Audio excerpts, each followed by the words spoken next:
My name is Amy, and a year ago, I married the love of my life, Sean. Our relationship was everything I had ever wanted: loving, supportive, and filled with laughter. I couldn't have been happier.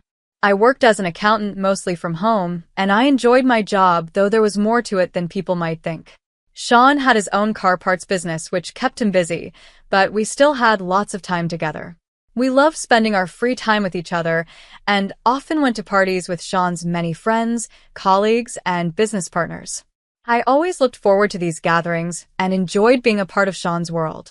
One sunny Monday morning, as I sat at our kitchen table, sipping coffee and checking my emails, Sean walked in with a big grin. "Hey, beautiful," he said, giving me a kiss on the cheek. "Roger's having a barbecue at his place. Thought we could go have some drinks and catch up with everyone. You up for it?" "Sounds perfect," I replied, already looking forward to it. We got to Roger's house around 8 p.m. The smell of grilling food and the sound of laughter filled the air as we made our way through the crowd. I noticed a striking blonde woman I hadn't seen before. She was chatting with a group of people, her laughter loud and clear. "Who's that?" I asked Sean, nodding in her direction. His face tensed just slightly. "That's Angela, my ex-girlfriend." Before I could say anything, Roger saw us and waved us over. "Sean, Amy, glad you could make it. Come, let me introduce you to everyone." As we approached the group, Angela's eyes locked onto us and she smiled, but it didn't feel genuine. Well, she said in a sweet but fake voice. "If it isn't Sean and his wife." The way she said wife made it sound like an insult. I smiled, trying not to let her get to me. "Nice to meet you, Angela," I said, extending my hand. "I'm Amy." She glanced at my hand like it was dirty and turned back to Sean. "Shawnee, darling, it's been too long. You have to tell me everything you've been up to." I bristled at the nickname, but Sean quickly jumped in. "Good to see you, Angela. Amy and I are doing great. How about you? Still working at your dad's company?"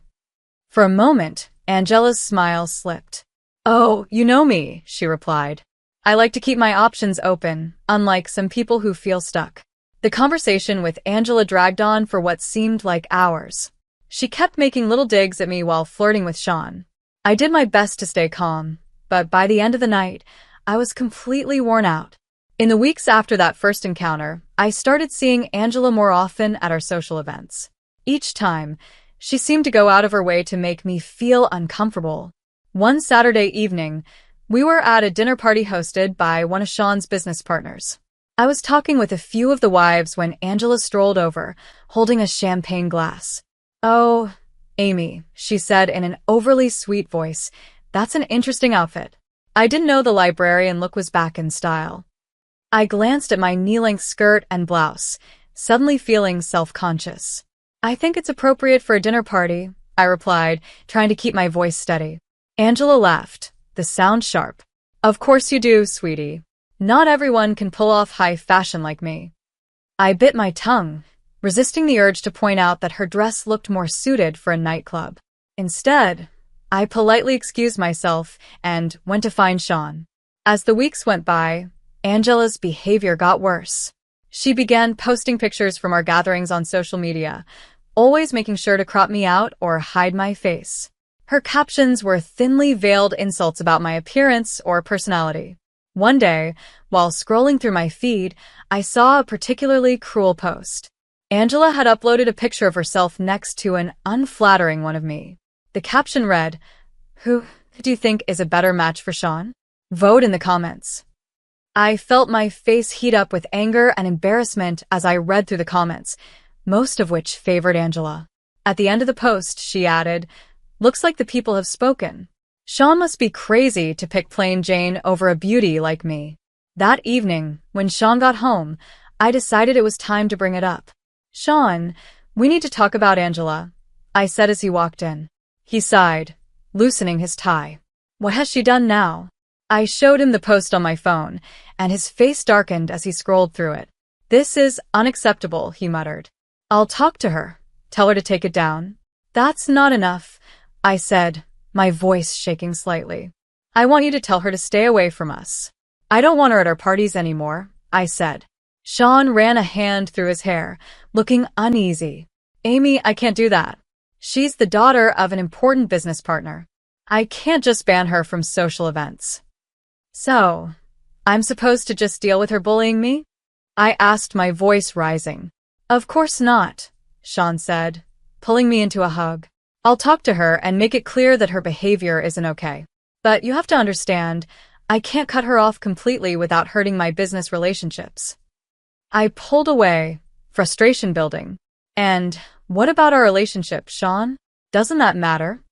Of course it does, he said, looking hurt. You know you're the one I love. Angela is in the past. I chose you, remember?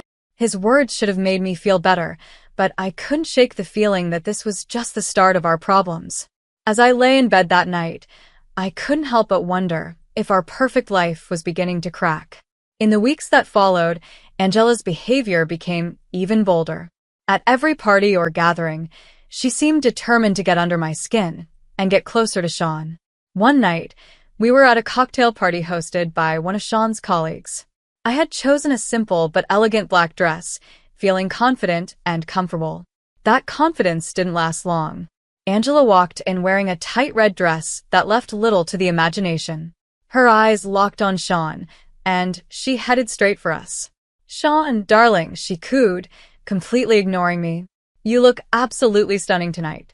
Before either of us could respond, she placed her hand on Sean's arm and stroked it lightly. Care to dance with me for old time's sake? I felt my blood boil, but Sean gently pulled his arm away. Thanks, Angela, but I'm here with my wife. Maybe another time. As we walked away, I felt a small sense of victory, but it didn't last. Throughout the night, Angela continued to make her presence felt. I watched as Angela kept trying to get Sean alone. She would call him over to talk about business or ask for help with some fake problem. To Sean's credit, he turned her down every time, making sure I was included in the conversation or coming back to my side quickly. But the constant attention was wearing us both down. The following weeks didn't get any better. Angela's attempts to mess with our relationship became more frequent and more obvious. She'd leave flirty comments on Sean's social media, always hinting at their past. At parties, she would loudly talk about their time together, purposely leaving me out of the conversation. Things finally came to a head at our friend Christian's birthday party. Angela arrived late, wearing a dress that looked more suited for a red carpet than a backyard barbecue. As soon as she walked in, she locked eyes with me and smirked. "Oh, Amy," she called out, her voice filled with fake concern. "Poor thing, didn't you get the memo? This isn't a library book club meeting." Laughter spread through the crowd, and I felt my face burn with embarrassment. Sean, who had been talking with some colleagues, quickly came to my side. "That's enough, Angela," he said, his voice low and angry. "You need to stop this childish behavior." Angela widened her eyes in fake innocence. "Why, Sean? I'm just trying to help. Someone has to teach your little wife how to dress for these events." Before Sean could say anything, I suddenly felt something cold and wet on my clothes. I looked down and saw red wine spreading across the front of my dress. Angela stood in front of me, holding an empty glass, her face showing fake regret. "Oh no," she gasped. "How clumsy of me. Though, to be honest, that stain's an improvement on that awful outfit." The party went silent, and everyone's eyes were on us. I stood there, humiliated and furious. But as I looked at Angela's smug face, something inside me snapped. "You know what, Angela?" I said, my voice steady and calm. "I'd rather wear this stained dress than spend another minute pretending to be civil with you. Your behavior is pathetic and embarrassing. If you'll excuse me, my husband and I are leaving." I turned to Sean, who was staring at Angela in shock and disgust. "Let's go home," I said. As we headed for the exit, I heard Angela's shrill voice behind us. "Sean, darling, don't go. Stay, and I'll take good care of you." Sean didn't even look back. He put his arm around me and said loudly enough for everyone to hear, "The only person I want to be with is my wife. I want my wife to take care of me." "Goodbye, Angela," Sean said. As we drove home in silence, I couldn't help but feel that a line had been crossed. Angela had revealed her true self, and there was no going back. One sunny morning, Sean came into our bedroom with a serious look on his face.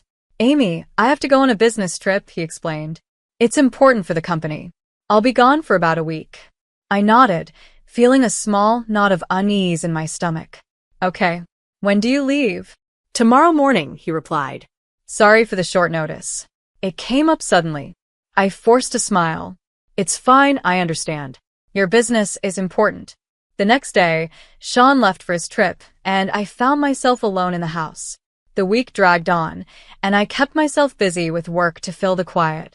On Saturday evening, my phone rang, and to my surprise, it was Angela. Amy, darling, she said, her sugary, sweet voice coming through the phone. I'm organizing a small get-together tonight, just a group of 8. I'd love for you and Sean to come. I hesitated. Sean's out of town on business, actually. Oh, what a shame, Angela said, not sounding disappointed at all. But you should still come. It'll be a great chance for us to bury the hatchet and start fresh. What do you say? Every instinct told me to say no, but I was curious. I'm not sure, I said hesitantly. Oh, come on, Angela pressed. It's at MacArthur Place. You know the place, right?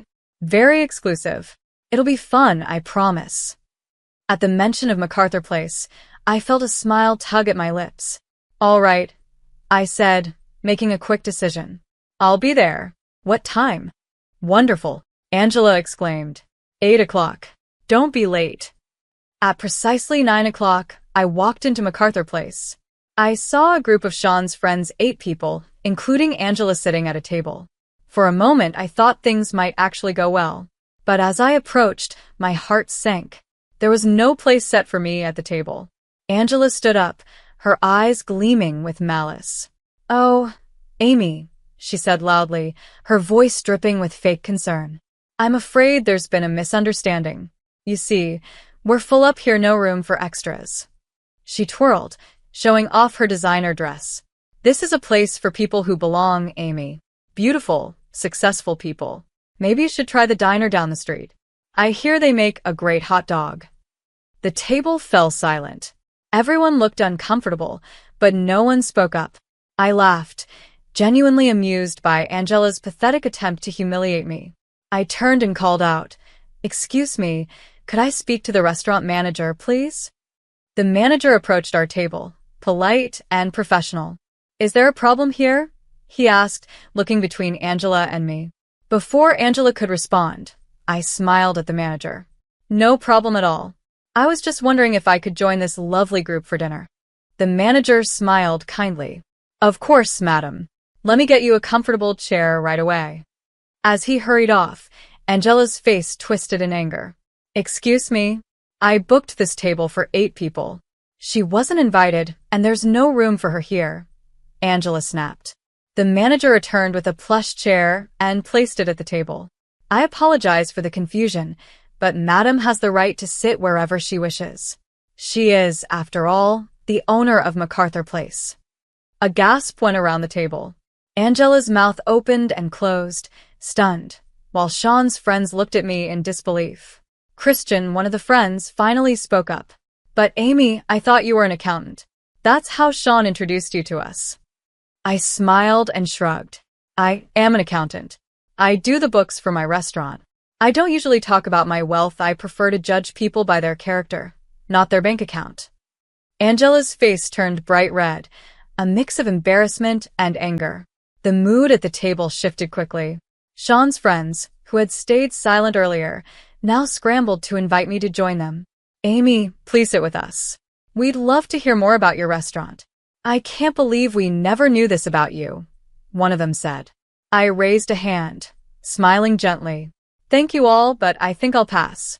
I just wanted to stop by and say hello." Then, turning to the manager, I added, "Please make sure my husband's friends are well taken care of. The bill is on me tonight." As I prepared to leave, I couldn't resist saying, "And Angela, there's a lovely diner down the street. I hear they do a great hot dog. You might want to try it sometime." With that, I walked out of the restaurant, leaving behind stunned silence and a very embarrassed Angela. When Sean returned from his business trip a few days later, I told him the whole story over dinner. "You should have seen her face, Sean," I said, laughing. "I don't think I've ever seen anyone turn that red." Sean shook his head, chuckling. "I can't believe she thought she could embarrass you like that. You handled it perfectly, Amy." As we finished our meal, we both laughed, knowing that Angela's games were finally over. I felt a deep sense of contentment. Angela's attempt to humiliate me had completely backfired, and in doing so, it had brought Sean and me even closer. Several weeks passed after the incident at MacArthur Place, and life settled into a comfortable routine. The memory of Angela's humiliation had faded into a funny story that Sean and I occasionally shared over dinner.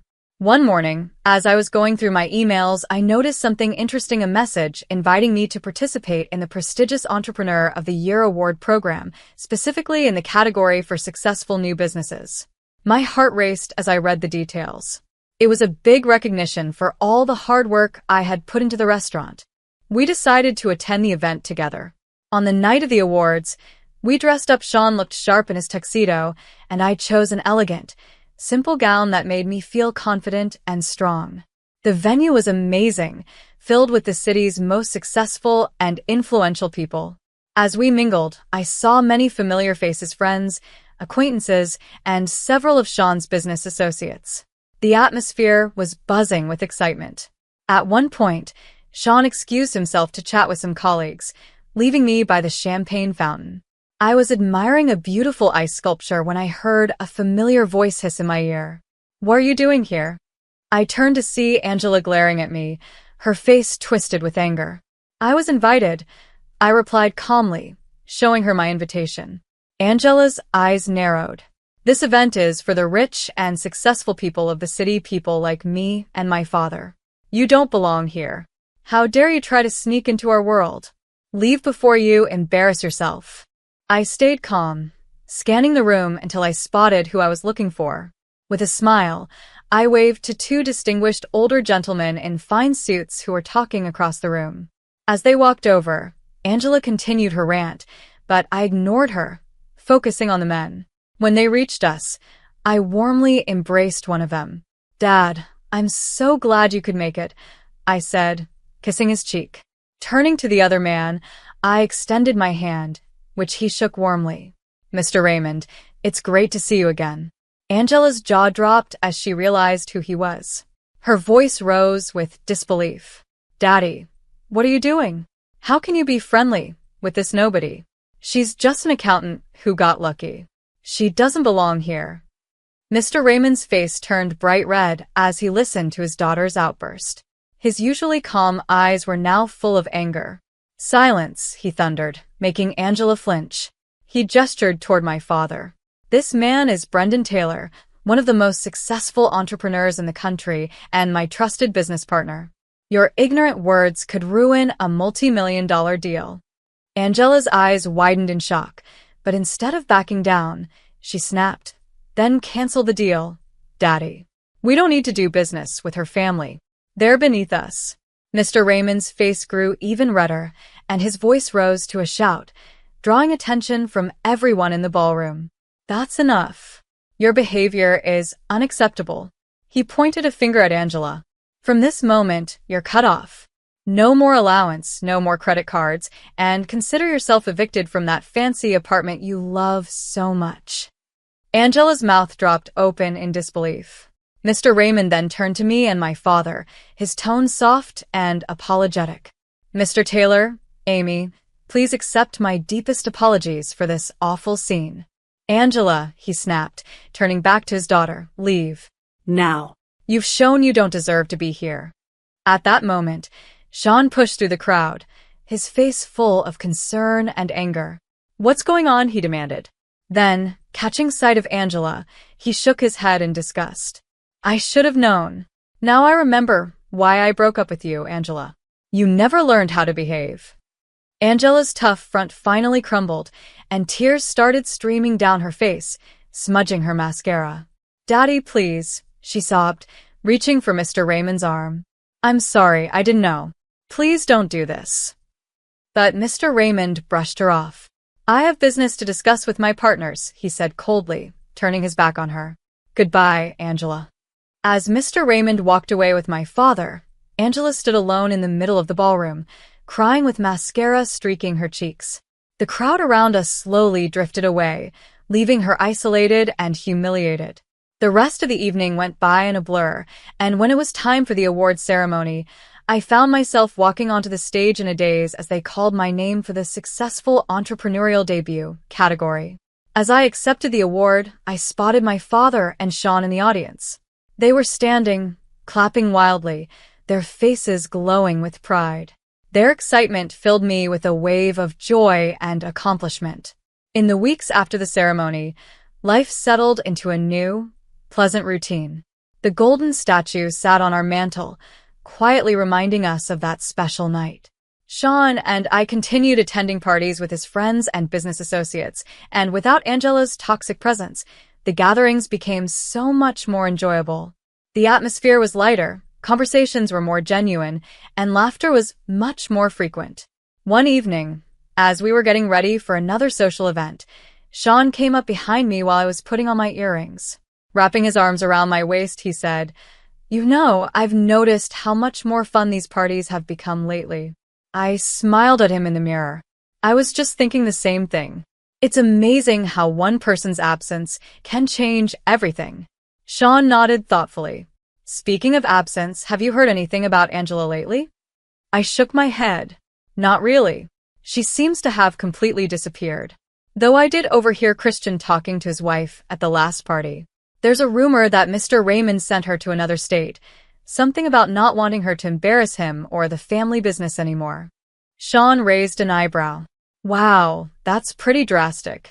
But I'm not surprised after how she acted at the awards ceremony. I turned to face him, adjusting his tie. It's a shame, really.